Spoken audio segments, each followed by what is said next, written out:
Bharat trade deal విషయంలో తగ్గేదే లేదని పన్నుల మోత మోగించారు ట్రంప్. 20% పన్నులు విధిస్తూ నిర్ణయం తీసుకున్నారు.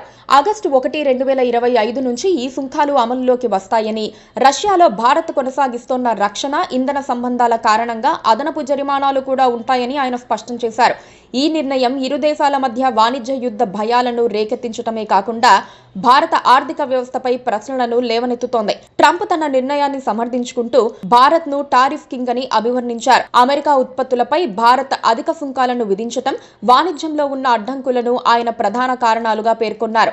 2024లో అమెరికాకు భారత్తో ఉన్న వాణిజ్య లోటు $45.7 బిలియన్ పెరగడం కూడా ఈ నిర్ణయం వెనుక ఉన్న మరో ముఖ్య కారణం. అయితే ఈ చర్య కేవలం వాణిజ్యపరమైనది కాదు. రష్యా నుంచి భారత్ పెద్ద ఎత్తున సైనిక పరికరాలు, ఇంధనాన్ని కొనుగోలు చేయడాన్ని ట్రంప్ ప్రత్యేకంగా ప్రస్తావించటం, ఈ సుంకాలను ఒక భౌగోళిక, రాజకీయ సాధనంగా కూడా అమెరికా ఉపయోగిస్తోందని స్పష్టం చేస్తోంది. ఈ ప్రకటన వెలువడిన వెంటనే భారత ఆర్థిక మార్కెట్లు తీవ్రంగా స్పందించాయి. అమెరికా డాలర్తో పోలిస్తే భారత రూపాయి విలువ 52 పైసలు పతనమై 4 నెలల కనిష్ట స్థాయి అయిన 87.43 వద్ద ముగిసింది.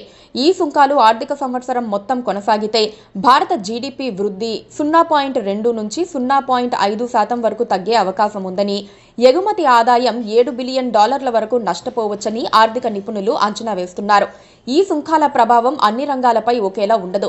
అమెరికా వ్యూహాత్మకంగా కొన్ని రంగాలను లక్ష్యంగా చేసుకుని మరికొన్నింటికి మినహాయింపు ఇచ్చింది. ఆటోమొబైల్స్, స్మార్ట్ ఫోన్లు, రత్నాలు, ఆభరణాలు, వస్త్రాలు, ఉక్కు వంటి ఉపాధి కల్పించే కీలక రంగాలపై 25% సుంకం విధించారు.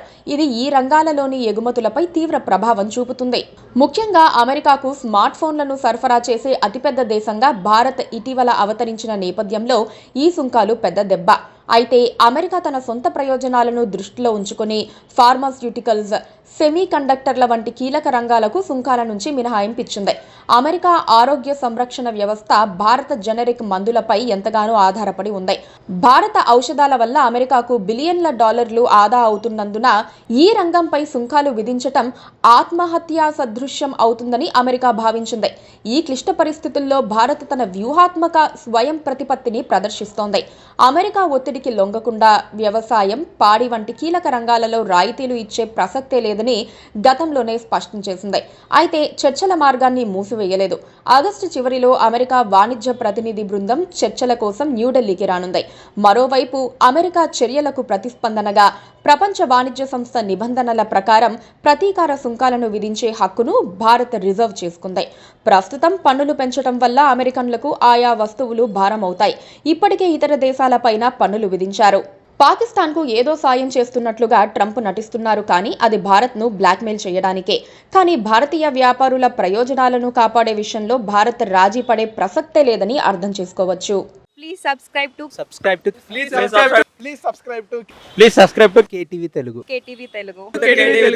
KTV Telugu. KTV Telugu channel.